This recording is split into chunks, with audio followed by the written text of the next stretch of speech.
नमस्कार दोस्तों, आप सभी का स्वागत करते हैं स्टडी 7 में। और आज का अध्याय लेकर हम आ गए हैं और आज का अध्याय है नागवंशी राजवंश और ये पार्ट 1 है। अगर आप हमारे चैनल में नए हैं तो हमारे चैनल को सब्सक्राइब करें। तो चलिए शुरू करते हैं। नागवंशी राजवंश। फणिमुकुट राय। नागवंश की स्थापना फणिमुकुट राय ने की थी, जिन्हें नागवंश का आदि पुरुष भी कहा जाता है। इन्होंने 64 ईस्वी में नागवंशी राज्य की स्थापना की तथा सुतियांबे को राजधानी बनाया। इनका विवाह पंचेत राज्य के गोवंशी क्षेत्रियों के यहाँ हुआ था तथा पंचेत राज्य की सहायता से ही इन्होंने क्यूझर राज्य को पराजित कर अपने अधीन किया। इन्होंने अपने शासनकाल में बाहरी लोगों को झारखंड क्षेत्र में आने के लिए निमंत्रित किया तथा बनारस से आए भावराय श्रीवास्तव को अपना दीवान नियुक्त किया। इस कारण झारखंड की संस्कृति में पहली बार गैर आदिवासी समाज में सदान या मूलवासी का विस्तारीकरण हुआ। फणिमुकुट राय ने सुतियांबे में एक सूर्य मंदिर का निर्माण करवाया। तो चलिए कुछ महत्वपूर्ण प्रश्न करते हैं। तो प्रश्न नंबर 1, नागवंश की स्थापना किसने की? उत्तर होगा फणिमुकुट राय ने। प्रश्न नंबर 2, नागवंश का आदि पुरुष किसे कहा जाता है? उत्तर होगा फणिमुकुट राय। तीसरा प्रश्न, नागवंश राज्य की स्थापना कब हुई और इसकी प्रथम राजधानी कहाँ थी? उत्तर होगा 64 ईस्वी में सुतियांबे में इसकी राजधानी बनी थी। चौथा प्रश्न, फणिमुकुट राय की शादी किस राजकुमारी और कहाँ की राजकुमारी से हुआ था? उत्तर होगा फणिमुकुट राय की शादी पंचेत राज्य के गोवंशी क्षेत्रीय से हुआ था। पांचवा प्रश्न, फणिमुकुट राय किसे अपना दीवान नियुक्त किए थे? उत्तर होगा बनारस से आए भावराय श्रीवास्तव को इन्होंने अपना दीवान नियुक्त किया था। छठा प्रश्न, फणिमुकुट राय ने कहाँ सूर्य मंदिर का निर्माण कराया था? उत्तर होगा सुतियांबे में सूर्य मंदिर का निर्माण कराया था। तो चलिए क्वेश्चन आंसर हो चुका। अब चलते हैं नागवंश का स्थापना काल। नागवंशावली आदि के अनुसार 64 ईस्वी को झारखंड में नागवंशी का प्रवेश हुआ है।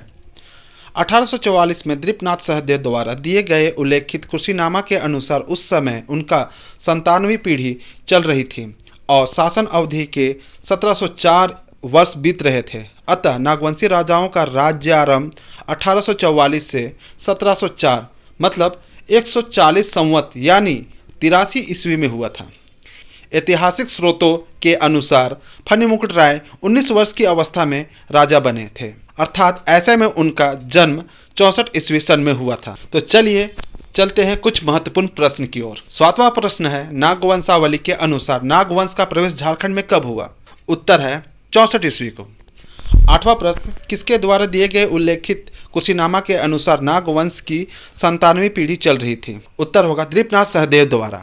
9वां प्रश्न, कुर्सीनामा के अनुसार नागवंशी राजाओं का राज्य आरंभ कितने ईस्वी को माना जाता है? उत्तर होगा 140 संवत यानी 83 ईस्वी में। 10वां प्रश्न, किस नागवंशी राजा के द्वारा नागवंशावली दिया गया और कब? तो उत्तर होगा 1844 में दीपनाथ सहदेव द्वारा दिया गया था। 11वां प्रश्न, ऐतिहासिक स्रोतों के अनुसार फणिमुकुट राय राजा कब बने? उत्तर होगा 19 वर्ष की अवस्था में। 12वां प्रश्न, ऐतिहासिक स्रोतों के अनुसार फणिमुकुट राय का जन्म कब माना जाता है? सही उत्तर है 64 ईस्वी सन में। तो चलिए चलते हैं अब फणिमुकुट के उत्तराधिकारी शासक के बारे में। फणिमुकुट राय के उत्तराधिकारी मुकुट राय थे तथा इनके पश्चात घंट राय एवं मदन राय राजा बने थे। इनके बाद प्रताप राय राजा बने। इन्होंने सुतियांबे की जगह स्वर्णरेखा नदी के तट पर स्थित चुटिया को अपनी राजधानी घोषित किया। प्रताप राय समुद्रगुप्त के समकालीन थे तथा इन्होंने काशी तथा दूसरे देशों के लोगों को लाकर अपने राज्य में बसाया। गजघट राय, इनका शासनकाल 869 से 905 ईस्वी तक था। इन्होंने गुमला के घाघरा थाना स्थित हप्पा मुनि गांव में महामाया मंदिर की स्थापना करवाई। इनके शासनकाल में गुमला के चैनपुर के निकट टांगीनाथ का प्रसिद्ध मंदिर भी स्थापित हुआ।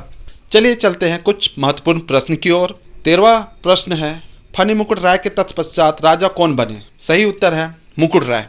14वां प्रश्न, प्रताप राय नागवंशी राज्य के कितने क्रम में राजा बने? उत्तर है चतुर्थ क्रम में। 15वां प्रश्न है, प्रताप राय ने अपनी राजधानी कहाँ बनाई? उत्तर है चुटिया में। 16वां प्रश्न, प्रताप राय ने कहाँ से हटाकर अपनी राजधानी चुटिया बनाई? उत्तर है सुतियांबे में। 17वां प्रश्न है, प्रताप राय किसके समकालीन थे? उत्तर है समुद्रगुप्त के। 18वां प्रश्न है, प्रताप राय ने कहाँ के लोगों को झारखंड में बसाया? उत्तर है काशी एवं अन्य देशों से। 19वां प्रश्न है, गजघट राय का शासनकाल कब से कब तक था? उत्तर है 869 से 905 तक। 20वां प्रश्न, गजघंट राय ने कहाँ और किनका मंदिर बनवाया था? उत्तर है गुमला के घाघरा थाना स्थित हपामुनि गांव में महामाया मंदिर। 21वां प्रश्न, गजघंट राय ने गुमला के चैनपुर के निकट किसका मंदिर बनवाया था? उत्तर है टांगीनाथ मंदिर का। तो चलिए, हमारा क्लास आज का पार्ट 1 यहीं समाप्त हुआ।